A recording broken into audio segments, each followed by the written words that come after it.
नमस्कार दोस्तों, ज्ञान कोश बिहार में आपका एक बार फिर से स्वागत है। आपके लिए बैक टू बैक भर्तियाँ आती जा रही है बिहार में। कुछ दिन पहले ही आपका बीएसएससी इंटर लेवल के द्वारा 11,000 सीटें बढ़ा दी गई थी और कुल मिलाकर 23,175 सीटें कर दी गई और वापस से रजिस्ट्रेशन और फॉर्म भरने की प्रक्रिया भी चालू कर दी गई।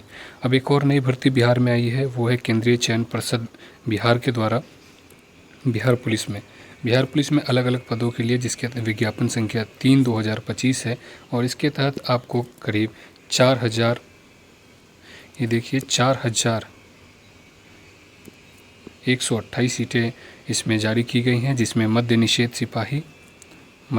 सिपाही हो गया, कक्षपाल हो गया और चलंत दस्ता सिपाही यानी कि प्रोहिबिशन कांस्टेबल, जेल वार्डन और मोबाइल पुलिस जो है, इसके तहत आपका टोटल 4,128 सीटें जारी की गई है। इसमें अगर मद्य निषेध में अगर आप देखिए लेवल 3 का जॉब है, जिसमें आपका बेसिक होगा 11,700 रुपये से स्टार्ट होगा आपका।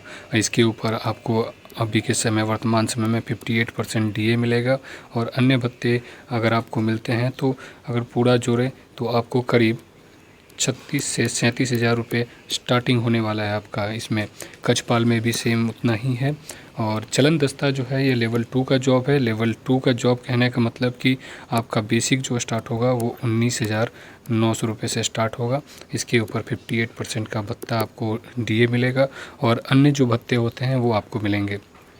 तो इसमें भी आपका 30 से 35,000 रुपये तक आपका सैलरी बन सकता है स्टार्टिंग।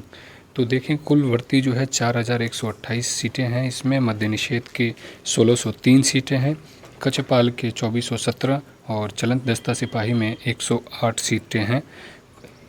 तो बहुत ही अच्छा मौका है आपको बिहार पुलिस में भर्ती के लिए भी, और ये सारे जॉब जो हैं ये बहुत ही अच्छे हैं। बाकी जो बिहार पुलिस के जॉब हैं उनसे ज़्यादा अच्छी ये जॉब है, तीनों जॉब जो है उनसे काफ़ी ज़्यादा अच्छी हैं। जैसे जेल वार्डन आपको काम क्या है, कुछ काम इसमें नहीं होता है। मद्य निषेध भी आपको बहुत अच्छा जॉब है। तो ये आपको बहुत ही अच्छा जॉब मिलने वाला है बिहार में। तो कोशिश करिए कि इन सभी जॉबों को आप अपने हाथ से जाने मत दें। अब आगे की जानकारी अगर देखते हैं कि इसका फॉर्म कब से चालू हो रहा है, तो फॉर्म अगर आप देखें कब से चालू होगा तो यहाँ है 6 अक्टूबर 2025 से ये प्रारंभ होगा भरने के लिए, जो 5 नवंबर 2025 इसका लास्ट डेट है। अब इस फॉर्म में बहुत सारी चीज़ें ऐसी हैं जिसमें अगर आपने गलती की तो आपका फॉर्म रिजेक्ट हो सकता है। जैसे एज में अलग अलग पोस्टों के लिए जो है इसमें एज का डिमांड अलग अलग है। इसमें आरक्षण वार जो कोटिवार जो आरक्षण है उनके लिए भी अलग अलग कोडिंग इसमें डालना है। तो काफ़ी ध्यान से इस फॉर्म को आप भरिएगा। तो इसके बारे में हम आगे बात करते हैं, जो गलतियां आपको नहीं करनी है। आगे अगर देखते हैं तो इसमें पदों का विवरण है। पदों का विवरण अगर देखते हैं तो गैर आरक्षित जो जनरल कैटेगरी के लोग हैं उसके लिए यहाँ पे कोड भी दिया हुआ है और यहाँ देखिए पदों की संख्या है।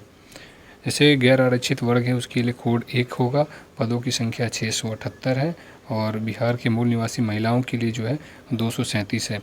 आप ये सुनिश्चित करें महिलाएं जिसमें इसमें 35% का आरक्षण महिलाओं को दिया जाएगा, तो उसी के तहत आप अपना फॉर्म भरेंगे यानी कि आवासीय बनाएंगे बिहार का, तभी जाकर आपको इसका लाभ मिलेगा। EWS का देखिए सीटों की संख्या 160 है, शेड्यूल कास्ट के लिए सीटों की संख्या 242, शेड्यूल ट्राइब्स का 16 सीटें हैं, वो EBC के लिए 260 सीटें, OBC के लिए 196 और BCW जो है 51 सीटें इसके लिए जारी की गई हैं। और इसी तरह जो पैरेलल अगर देखें इसके तो ये महिलाओं के लिए सीट जारी की गई हैं। ये तो था आपका सीट टोटल 1603, इसमें अलग अलग है। 1603 जो है ये सिर्फ आपको किसके लिए दिया गया है, चलंत दस्ता के लिए।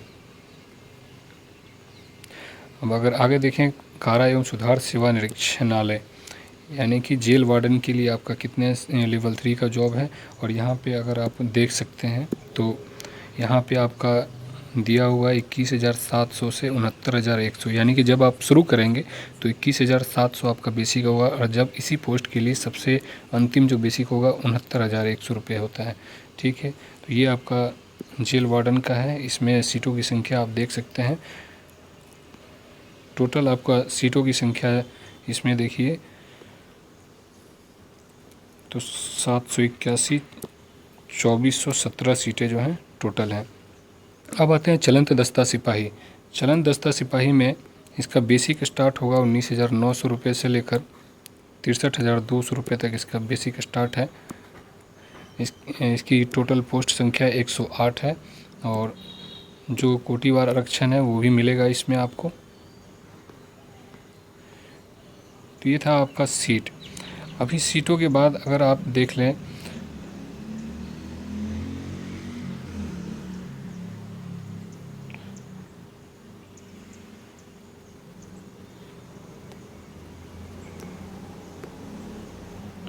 ये है फिजिकल। अब शैक्षणिक अर्हता अगर आप देखते हैं तो शैक्षणिक अर्हता आपको इंटर प्लस, ये सभी जो है इंटर लेवल का है, यानी इंटर या इससे ऊपर अगर आपके पास डिग्री है तो आप सभी इस फॉर्म को भर सकते हैं। अगर उम्र सीमा की बात करें तो अलग अलग पदों के लिए उम्र सीमा जो है वो अलग अलग है। जैसे मद्य निषेध सिपाही पद के लिए जो न्यूनतम उम्र सीमा है वो 18 वर्ष है और मैक्सिमम 25 वर्ष है। इसी तरह आरक्षित वर्गों के लिए इसमें उम्र सीमा में बदलाव है। जैसे ओबीसी के लिए अगर देखते हैं तो इसमें उम्र सीमा में 2 वर्ष का छूट है, यानी कि 25 जनरल के लिए, तो ओबीसी के लिए 27 हो जाएगा। और ओबीसी के में पिछड़ी वर्ग की जो महिलाएं हैं उनके लिए 1 साल और बढ़ा दिया गया, 28 हो गया है। और वहीं SC ST के लिए उम्र सीमा 30, मैक्सिमम उम्र सीमा 30 है और मिनिमम 18 साल तय किया गया है। ये मद्य निषेध के लिए है। इसी तरह जो अलग जो हैं यहाँ पे जो पोस्ट हैं उसके लिए उम्र सीमा जो है अलग अलग हैं। जैसे कि ये कौन सा पोस्ट है आप देख सकते हैं, कक्षपाल। अब आते हैं अगर कक्षपाल की अगर उम्र सीमा अगर आप देखते हैं कक्षपाल के लिए तो इसमें उम्र सीमा अलग है। इसमें उम्र सीमा आपको मिनिमम तो 18 वर्ष ही होगा, लेकिन मैक्सिमम 23 साल इसका उम्र सीमा है जनरल के लिए। और इसमें 2 साल आप बढ़ा दीजिए ओबीसी के लिए, महिलाओं के लिए 1 साल और बढ़ा दीजिए, 26 हो गए। और SC ST के लिए इसमें 28 वर्ष हो जाएगा अधिकतम। वहीं अगर गृह रक्षक हैं जो पहले से जॉब में हैं उनके लिए उम्र सीमा में 5 वर्ष की छूट है, वो भी इसमें अप्लाई कर सकते हैं। जो कक्षपाल भूतपूर्व सैनिक कोटा से अगर आप भरते हैं तो उसमें भी उम्र सीमा आपको 5 साल की छूट मिलेगी। तो जब भी फॉर्म भरेंगे आप तो उम्र सीमा को पक्का आप चेक करिएगा कि कितना एज हो रहा है। ऐसा ना हो कि आप फॉर्म भर दें और आपका एज ही इससे ज़्यादा हो जाए। हालांकि वो फॉर्म भरते समय भी अगर आप डालेंगे तो नहीं लेगा, लेकिन फिर भी आप ध्यान रखेंगे इसके लिए। जो EWS कैटेगरी के लोग हैं वो अपना आवासीय और EWS सर्टिफिकेट ज़रूर बना लेंगे, तभी आपको आरक्षण का लाभ मिल पाएगा। अब अगर आगे अगर देखते हैं तो इसमें जो मैं वो चीज़ें बताऊंगा जो आपको फॉर्म भरते समय ध्यान देने वाली बातें हैं। अगर परीक्षा की बात करें तो इसमें आपका एक एग्ज़ाम होगा प्री, और उसके बाद आपका PET होगा, यानी फिजिकल एफिशिएंसी टेस्ट। आपका जो मेरिट बनने वाला है वो PET के ऊपर ही बनने वाला है। ये प्री जो एग्ज़ाम लिखित परीक्षा होगा ये सिर्फ क्वालिफाइंग मार्क्स का होगा, यानी कि आपको क्वालिफाई करना है। इसमें आपको 100 प्रश्न होंगे और 100 प्रश्नों में इसमें हिंदी होगा, इंग्लिश होगा, मैथ और साइंस जो है GK वो होगा। तो उसमें आपको सिर्फ क्वालिफाई करना है। जैसे यहाँ पे आप देख लीजिए इसका सब्जेक्ट है, पहला फर्स्ट फेज़ में जो एग्ज़ाम होगा प्री लिखित परीक्षा, उसमें आपको क्या होगा, इसका आपका सिलेबस है, तो ये ध्यान दीजिएगा अपना सिलेबस।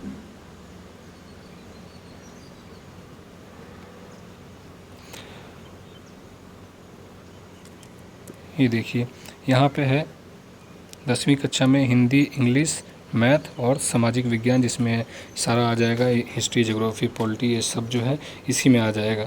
अगर आप देखते हैं अगला चरण जो है वो PET का होगा। PET में आपको अलग अलग चीज़ें हैं और अलग अलग नंबर भी मिलने वाला है आपको। जैसे कि पुरुषों के लिए अधिकतम जो है 50 अंक है दौड़ के लिए। इसमें अगर आप 1.6 यानी 1600 मीटर का दौड़ होगा और मैक्सिमम टाइम आपके पास 6 मिनट है। अगर 6 मिनट से ज़्यादा होता है तो आप वहीं फेल हो जाएंगे, आपको कोई नंबर ही नहीं मिलना है।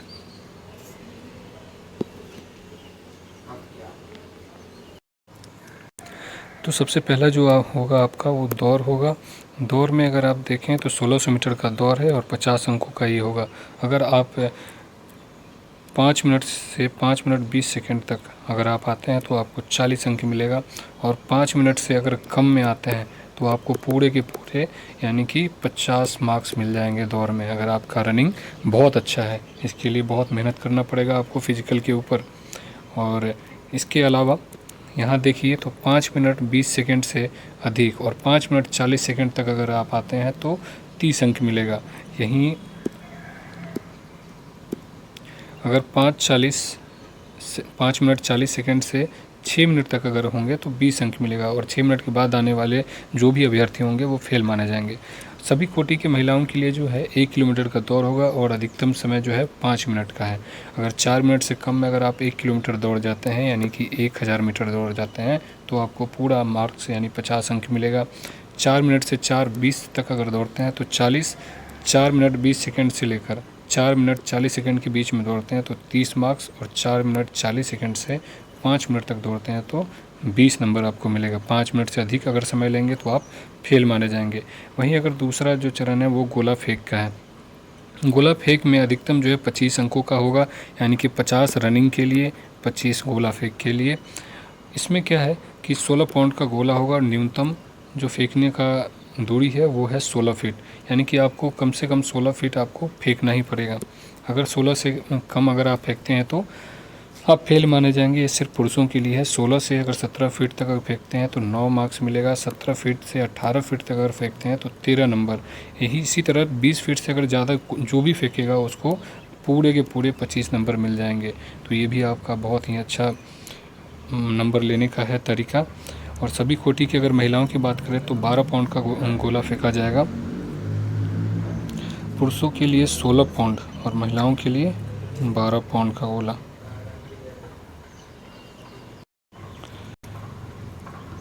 ठीक है, अब इसमें अगर देखते हैं तो 12 पाउंड का गोला फेंका जाएगा और 12 फीट, कम से कम आपको 12 फीट फेंकना है। 12 से 13 फीट फेंकेंगे तो 9 नंबर मिलेगा। इसी तरह अगर 16 फीट से ज़्यादा अगर आप फेंक देते हैं 12 पाउंड का गोला तो आपको पूरे के पूरे 25 नंबर मिलेंगे। और तीसरा जो लास्ट होगा वो हाई जंप का होगा। हाई जंप जो अधिकतम 25 अंक का है, यानी कि 50, 25 और 25 टोटल हो गए 100 नंबर का आपका होगा, और इसी पे आपका मेरिट बनने वाला है। अभी इसमें देखें ऊंची हाई जंप में ये है पुरुषों के लिए कि 4 फीट अगर आप कूदते हैं तो 13 अंक मिलता है, और इसी तरह 5 फीट अगर आप कूदेंगे तो पूरे 25 नंबर मिल जाएंगे। और 4 फीट से अगर आप कम कूदते हैं तो आप वहीं पे फेल हो जाएंगे, और किसी भी एक इवेंट में अगर आप फेल होते हैं तो आपको फेल ही माना जाएगा। जो हाई जंप में महिलाओं के लिए अगर देखें तो महिलाओं के लिए न्यूनतम जो कूदने का पैरामीटर है वो है 3 फीट। अगर आप 3 फीट से कम कूदती हैं तो आप वहीं फेल हो जाएंगे। 3 फीट के कूदने पे आपको 13 अंक मिलेगा। 3 फीट 4 इंच कूदेंगे 17 अंक। 3 फीट 8 इंच पे 21 अंक, और 4 फीट का अगर आप जंप मारते हैं तो आपको पूरे 25 नंबर मिलेंगे। ये तो था फिजिकल, और इसी के ऊपर आपका मेरिट बनने वाला है। तो ध्यान दीजिएगा कि इसमें आप बहुत अच्छा करें, फिजिकल पे ध्यान दें अभी से। फिजिकल ख़त्म होने के बाद यानी कि आपका लिखित परीक्षा होगा, उसके बाद फिजिकल होगा, और जो भी क्वालिफाई करेंगे उसको शामिल किया जाएगा तीसरे चरण यानी कि डॉक्यूमेंट वेरिफिकेशन में। जो भी लिखित परीक्षा में पास होंगे तो उसका लिखित परीक्षा में पास होने वाले अभ्यर्थियों में जितना सीट है उसका 4 गुना, यानी कि 4100 कुछ सीटें हैं, तो आपका 20,000 जो है ये रिज़ल्ट आएगा फिजिकल के लिए। फिजिकल में जो मार्क्स अच्छे ले आएंगे उसी पे आपका 4175 लोगों का मेरिट बनेगा, और उनको अगले चरण यानी कि डॉक्यूमेंट वेरिफिकेशन के लिए बुलाया जाएगा। आपने जो जो दस्तावेज फॉर्म भरते समय जब उसमें लिखा है आपने, वो दस्तावेज आपको वहाँ जमा करना पड़ेगा। तो समय रहते हुए आप अपने दस्तावेजों को अपडेट करा लें और उसको उसी हिसाब से आप फॉर्म को अप्लाई करें। ठीक है, ये था आपका इसमें जो भी है फॉर्म भरने के समय। इसमें आप देखें अगर पैसा तो मात्र 100 रुपये का फ़ीस, बहुत ही अच्छा चीज़ बिहार सरकार के द्वारा लागू किया गया है कि सभी एग्ज़ामों में मात्र 100 रुपये आपको फ़ीस जमा करना है। और कट ऑफ अगर डेट इसका देखते हैं तो उसका आपका जो मिनिमम कट ऑफ का डेट है जो एज के लिए, तो मद्य निषेध सिपाही ध्यान देंगे आपका एज के लिए 1 अगस्त 2025 न्यूनतम उम्र के लिए यहाँ से आपको जोड़ना पड़ेगा, यानी इस डेट में आपको 18 साल की उम्र का हो जाना है। और अधिकतम उम्र के लिए 1 जनवरी 2022 को माना गया है, यहाँ आपका 25 साल होना चाहिए।